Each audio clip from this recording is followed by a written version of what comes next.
దేవుని నామానికి మీ అందరికీ వందనాలు. చాలా రోజుల తర్వాత మేము మధ్యకు వచ్చి ఉన్నాను. దేవుడు ఈరోజు ఒక విషయం మీద మాట్లాడమని ప్రోత్సహించారు. ఏంటి అంటే అది శపితమైన వస్తువు మన దగ్గర ఉంటే దేవుని ఆశీర్వాదాలు మన దగ్గరికి రావు.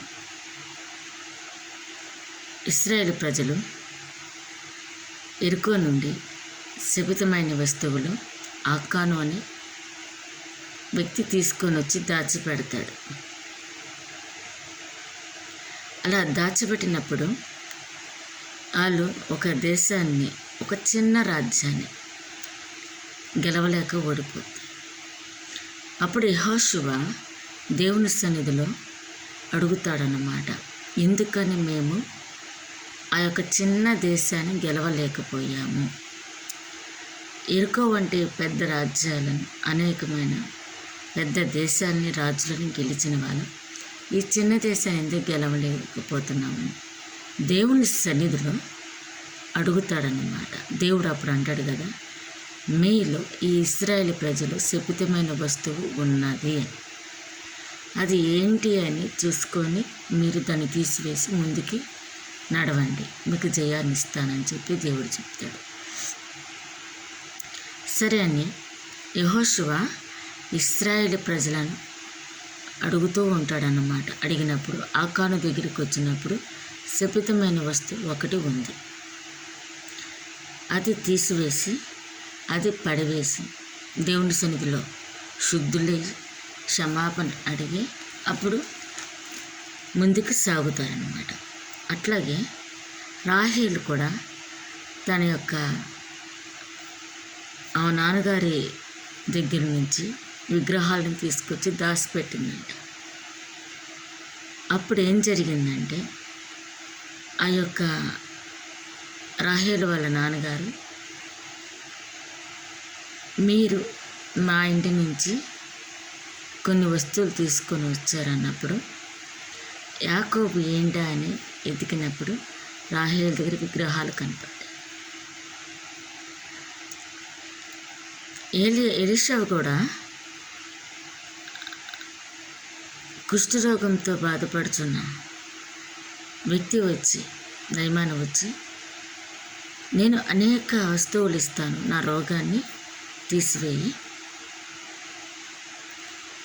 అనేక మందికి తిరిగాను, అనేక మంది చోట తిరిగాను, అనేక మంది వ్యాధులకి మందులు వాడాను, కానీ ఈ కుష్ఠరోగం తగ్గలేదు. నీవు సైన్యములకు అధిపతి యెహోవా గొప్ప ప్రవక్త అని తెలిసి నా ఇంట ఒక చిన్నది, ఇశ్రాయేలు దేశం నుంచి వచ్చిన ఒక చిన్నది చెప్తే వచ్చి ఉన్నాను అన్నప్పుడు, నీ బంగారం నీ వెంట తీసుకొని పో, కానీ దానికంటే ముందు యోర్దాను నది 7 మార్లు మునగమని చెప్తాడు. అలాగే మునిగితే చిన్నపిల్లవాడు వంటి దేహాన్ని పొంది వెళ్తూ ఉంటే ఎలీషా యొక్క ప్రవక్త యొక్క సేవకుడు గెహజీ వెళ్ళి, నా యజమానుడికి బుద్ధి లేనివాడు, బంగారం మీద అతనికి ఆశ లేదని నాకుంది, నాకేమని అన్నప్పుడు ఆ వస్తువుతో పాటు వచ్చి కుష్ఠరోగాన్ని తెచ్చుకున్నాడు. ఈ 3 సన్నివేశాల వల్ల మనం తెలుసుకున్నది ఏంటంటే, బైబిల్ చెప్తున్న మాటను బట్టి మన జీవితంలో మనం తెలుసుకోవాల్సింది. మొదటి సన్నివేశానికి వచ్చేస్తే అదేంటంటే, శపితమైన దేశంలో, ఎరుకో ప్రాంతంలో శపితమైన వస్తువును ముట్టుకోవద్దని దేవుడు చెబితే దానికి మనము ఆశపడి ఆ యొక్క వస్తువులను దాచిపెట్టడం వల్ల దేవుడు మాట విననప్పుడు ఆయన యొక్క సహాయం అందలేదు అక్కడ.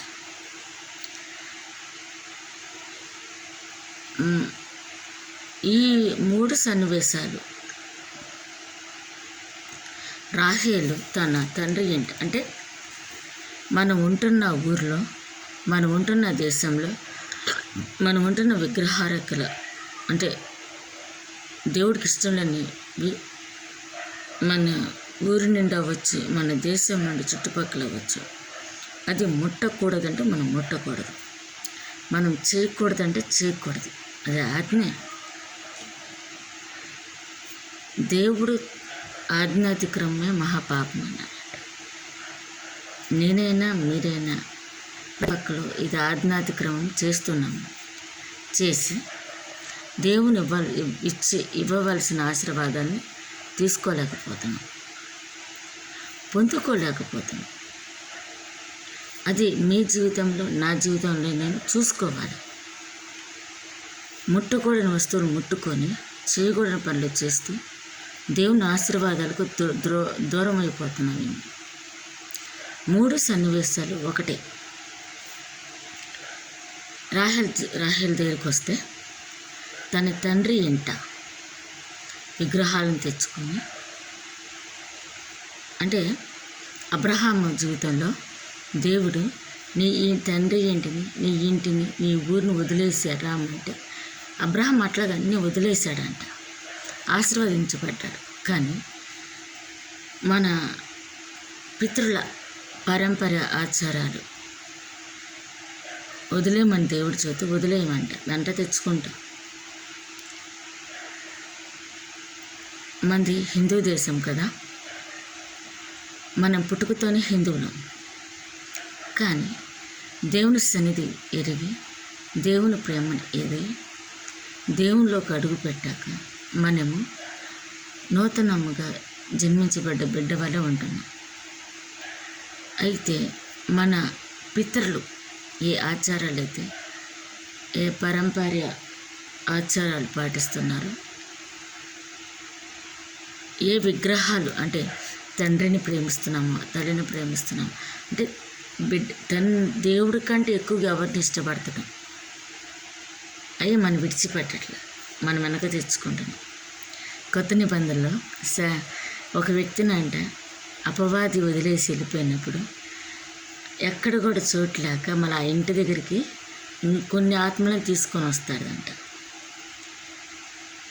అక్కడ చేరుతాయంట. అంటే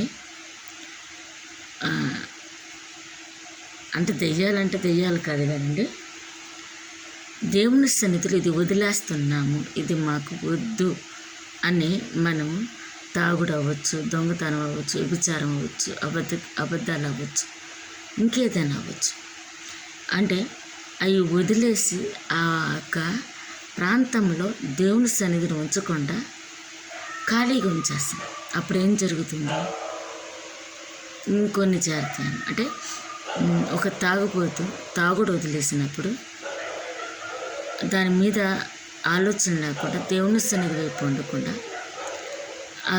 ఖాళీగా ఉంచినప్పుడు ఏం జరుగుతుందంటే ఇంకొన్ని ఆత్మలు చేరుతాయి, ఇంకొన్ని అలవాట్లు వస్తాయండి. తాగుడే కాదు, గంజాయి, ఇంకేమైనా అలవాట్లు వస్తాయి అన్నమాట.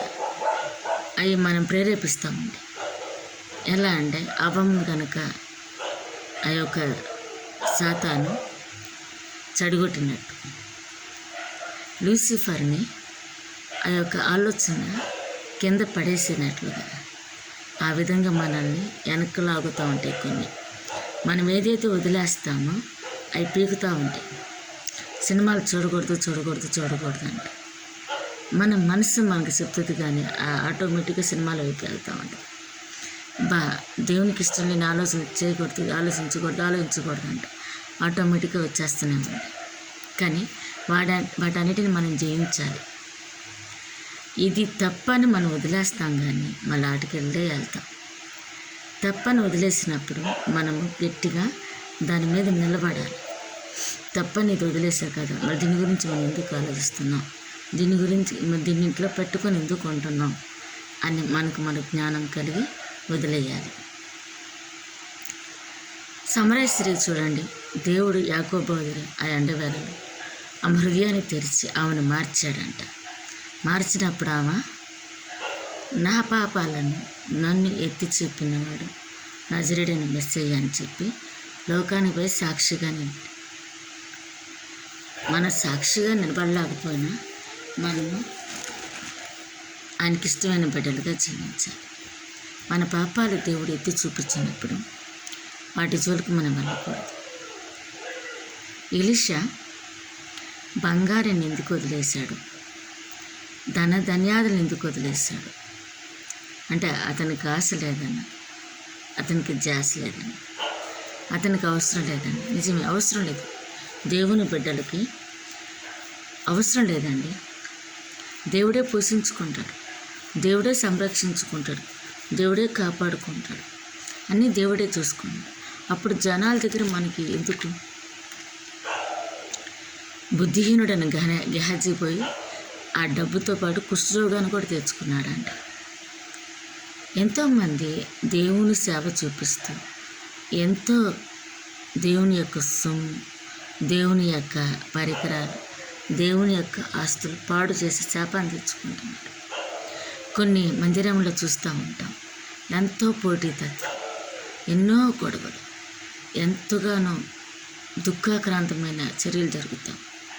ఆయన ఆస్తులు అమ్ముకోవడం కానీ, దేవుడి కోసము ఆస్తులను ఎంతగానో వెచ్చించి వాళ్ళ యొక్క జీవితాన్ని త్యాగం చేసి కొంతమంది మహనీయులు మనకి ఇస్తున్న ఆస్తులన్నీ వాళ్ళు ఎంతగానో పాడు చేస్తున్నారండి. మందిరాలను పాడు చేసుకుంటున్నారు. ఆస్తి మీద ధన వ్యామోహం పెరిగిపోతూ ఉంది, వ్యాపారాలు జరుగుతూ ఉన్నాయి.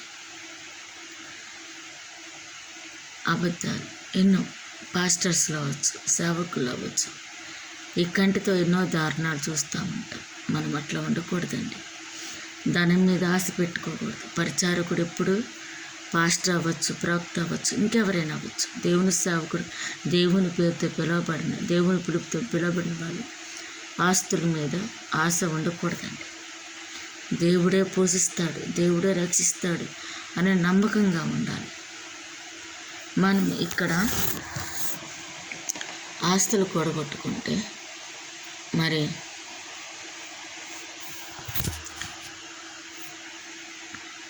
ధనానికి మక్కువ చూపిస్తూ ఉంటున్నారు. ఇట్లాగా ఎంతోమందిని నేను చూస్తున్నానండి. ఆకాను వల్లే మనం మనము శపితమైన వస్తువు ముట్టకూడదండి, దాయకూడదు. మనము దేవుని ఆశీర్వాదాలు పొందకుండా ఉంటున్నామేమో. రాహేల్లాగా తండ్రి జంట వదిలేయాల్సినవన్నీ వదిలేయకుండా తీసుకొని వస్తున్నాను విగ్రహాలు. గెహజీలేగా డబ్బు కోసం ఆశపడి డబ్బు వైపు తిరిగి కుష్ఠరోగాన్ని తెచ్చుకుంటున్నాము. ఈ 3 సందర్భాలు ఒకటి, శపితమైనవి ముట్టకూడదు. దేవుడు వదిలేయమన్నప్పుడు వదిలేయాలి. దేవుడు దీన్ని చేయకూడదు అన్నప్పుడు చేయకూడదు. డబ్బు సంపాదించకూడదు. ఒక పరిచారకుడు అవ్వచ్చు, పరిచారకురాలు, ఒక కాపరి అవ్వచ్చు, ఒక అపోస్తలుడు అవ్వచ్చు, ఇంకెవరైనా అవ్వచ్చు. దేవుని పేరుతో పిలవబడిన వారు, దేవుడు ఎరిగిన వారు, దేవుని సేవ చేసేవారు డబ్బు కోసము ప్రాకులాడకూడదు. ఎందుకంటే నిన్ను పిలిచిన వాడు నమ్మదగిన వాడు, నువ్వు పోషించగలరు. ఏలియాను పోషించలేదు, అబ్రహామును పోషించలేదు. ఏమీ లేకుండా వచ్చిన అబ్రహాము కొన్ని వేల మంది, కొన్ని ఆస్తులకు వారసులు చేశాడు, అంత అభివృద్ధి చేశాడు. యాకోబు మోసగాడు, ఇశ్రాయేలు జనాంగంలో నజరేయుడైన యేసు పుట్టుకోవచ్చు. ఎంతోమంది రాజులు వచ్చారు, ఎంత గొప్ప ఘనత. రాహేలు చూడండి, తన యొక్క పితృపారంపర ఆచారాలను మోసుకొచ్చుకుంటుంది, అవమానాలు పడుతుంది, ఒక దొంగగా దాక్కుంటుంది, అవి బయటపడకుండా దాచుకుంటుంది. ఒకవేళ మనం అట్లా జీవించగలుగుతున్నాము, అవన్నీ మనకేమైనా ఉన్నాయా? ఉంటే అంటే మనకు ఆశీర్వాదాలు రావు, మనకి దీవెన రావు, అనేకమైన రోగాలు తెచ్చుకుంటాం. దేవుని ఆజ్ఞ చేయకపోతే, దేవునికి ఇష్టమైన బిడ్డగా ఉండకపోతే, వదిలేయకుండా పట్టుకుంటే, మనము తెచ్చుకొని దాచుకుంటే, ఇంకేదైనా దేవుడికి ఇష్టం లేని ఆశీర్వాదాలు రావండి, దీవెన రావండి. మనము శపితమైన వారముగా అవుతాం. దేవునికి ఇష్టం లేని పనులు చేస్తే గేహజీ కుష్ఠరోగం తెచ్చుకున్నట్టు అయిపోతుంది. మన జీవితం ముందుకెళ్ళదు, ఆశీర్వాదానికి అడ్డుగోడుగా ఉంటుంది. అలాంటి జీవితము మనం ఉంటున్నాము. గ్రహించుకొని మనము నిజ దేవుణ్ణి తెలుసుకొని ఆయన వైపు చూసి మనకి ఇష్టం లేని ఎవరినుండి తీసివేసుకొని ఆయన ఆశీర్వాదాలతో ముందుకు సాగిపోతాం. మంచి ఆరోగ్యాలతో ఆయన పరలోక రాజ్యానికి వారసులు మన కుటుంబాలను అప్పగించుకుంటూ మనం జీవించడానికి ఆయన ప్రేమ మనకు సహాయం చేసి పరిశుద్ధాత్మ ద్వారా నడిపించి ఆశీర్వదించను గాక. ఆమె. Thank you to all. Subscribe to my channel. ఈ యొక్క మెసేజ్ కనుక మీకు నచ్చితే ఏమైనా లోట్లు ఉంటే కామెంట్స్ ద్వారా మీరు తెలియపరచండి. లైక్ మీ ఫ్రెండ్స్కి షేర్ చేయండి. Thank you to all. Praise the lord.